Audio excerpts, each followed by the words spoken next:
This is my student support system. Keep watching, keep learning. मानव शरीर में दांत सबसे कठोर पदार्थ होते हैं और चबाने के लिए आवश्यक होने के अलावा ये बातचीत या स्पीकिंग में भी महत्वपूर्ण भूमिका निभाते हैं। दांत जबड़ों में और मैक्सिला में यानी लोअर जा और अपर जा दोनों की एल्वोलाई सॉकेट में धंसे हुए होते हैं। जब एक शिशु जन्म लेता है तो दांतों के दो सेट, एक टेम्परेरी और परमानेंट, इन दांतों के साथ होता है, परंतु वो अपरिपक्व अवस्था में होते हैं। पहले दूध के दांत या टेम्परेरी टीथ बाहर आते हैं और बाद में परमानेंट। अस्थायी या पर्णपाती दांतों को दूध के दांत के रूप में कहा जाता है, भी जाना जाता है। लगभग 6 महीने में ये दांत जो अस्थायी हैं ये दिखाई देने लगते हैं। इनकी संख्या 20 होती है और 6 साल की उम्र से ये स्थायी दांतों से बदलना इन्हें शुरू कर दिया जाता है, यानी ये गिरना शुरू हो जाते हैं, टूटना शुरू हो जाते हैं और नए दांत आने शुरू हो जाते हैं। जो स्थायी दांत हैं वो 32 होते हैं, 16 मैक्सिला में यानी अपर जा में और 16 जबड़े में। दांतों के प्रकार, आकार और कार्य के आधार पर दांत 4 प्रकार के होते हैं। सबसे पहले है इंसाइजर्स। ऊपरी और निचले जबड़े में 4 सामने वाले जो दांत हैं उन्हें हम इंसाइजर्स कहते हैं। उनका प्राथमिक कार्य है भोजन को काटना। मिड लाइन के दोनों ओर जो दांत होते हैं वो सेंट्रल इंसाइजर होते हैं और उनके पास साइड में जो इंसाइजर होते हैं उन्हें पार्श्व इंसाइजर कहते हैं। इंसाइजर में एक ही रूट होती है और एक तेज कटिंग एज होता है। ठीक है, ये सिंगल रूट और सिंगल एज। दूसरा है कैनाइन। हमारी ओरल कैविटी या मौखिक गुहा में 4 कैनाइन होती हैं, ऊपर की ओर 2 और जबड़े में नीचे 2। वे पार्श्व इंसाइजर के थोड़ा सा पीछे होते हैं, साइड में। इनका मुख्य कार्य भोजन को टीयर करना है। इनके पास एक नुकीला छोर होता है ऊपर की ओर, ये शार्प, और एक रूट होती है। इनकी जो रूट होती है वो सबसे लंबी होती है दांतों में। प्रीमोलर्स, ये दांत कैनाइन के पीछे होते हैं और उनसे जुड़े होते हैं, यानी उसके जस्ट पास में चिपके हुए होते हैं।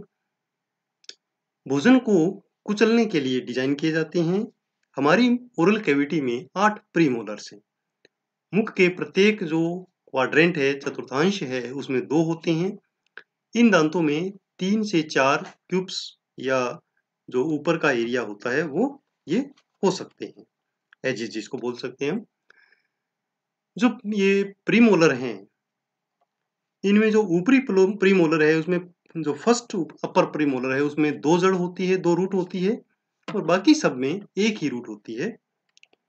जो पर्णपाती या दूध के दांत होते हैं उनमें प्रीमोलर्स नहीं होते हैं। उसके बाद है मोलर्स। मुंह में सबसे पीछे मोलर्स होते हैं जिन्हें दाढ़ कहा जाता है। उनमें 4 से 5 क्यूब्स या जो एज हो सकती हैं। एक बड़ा और सपाट सरफेस होता है।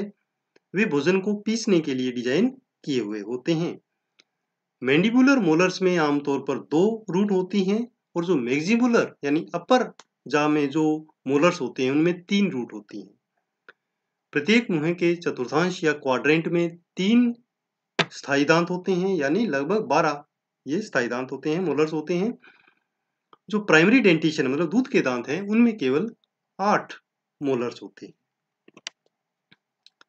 दांतों की संरचना, अलग अलग दांत देखने में तो अलग अलग होते हैं परंतु उनकी जो बेसिक संरचना है वो सेम होती है, जिसमें 3 मेन पार्ट होते हैं। क्राउन जो ऊपर की ओर होता है, हमें दिखाई देता है सफेद रंग के।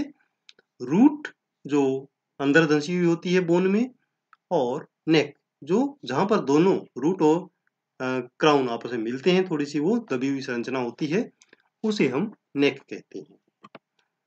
दांत के केंद्र में रक्त वाहिकाओं, लिम्फ वाहिकाओं और नसों से युक्त एक गुदा गुहा या पल्प कैविटी होती है। इसके चारों तरफ कठोर हाथी दांत जैसा एक पदार्थ होता है जिसे हम डेंटाइन कहते हैं। क्राउन के डेंटाइन के बाहर एक बहुत ही कठोर पदार्थ होता है जिसे इनेमल कहा जाता है। और दांत की जो जड़ होती है उसमें डेंटाइन के बाहर एक सीमेंट सब्सटेंस होता है जो हड्डियों के साथ दांतों को जोड़ कर रखता है। रक्त वाहिकाएं और जो नर्व तंत्रिकाएं हैं वो प्रत्येक रूट के ऊपर एक छोटा सा फोरामेन होता है, वहां से दांत के अंदर जाती हैं। ये बेसिक संरचना है एक रूट दांत की। आप देख सकते हैं ये अपर क्राउन है जिसको इनेमल से कवर किया हुआ है। इसके बाद ये डेंटाइन है और इसके अंदर ये पल्प कैविटी है जिसके अंदर नर्व एंडिंग्स और ब्लड वेसल्स होती हैं जो इस फोरामिन से बाहर आती हैं बोन के अंदर। ये बोन है और ये सीमेंटिंग सब्सटेंस है जो बोन के साथ इसको ऐड करके रखता है। My student support system. Keep watching, keep learning.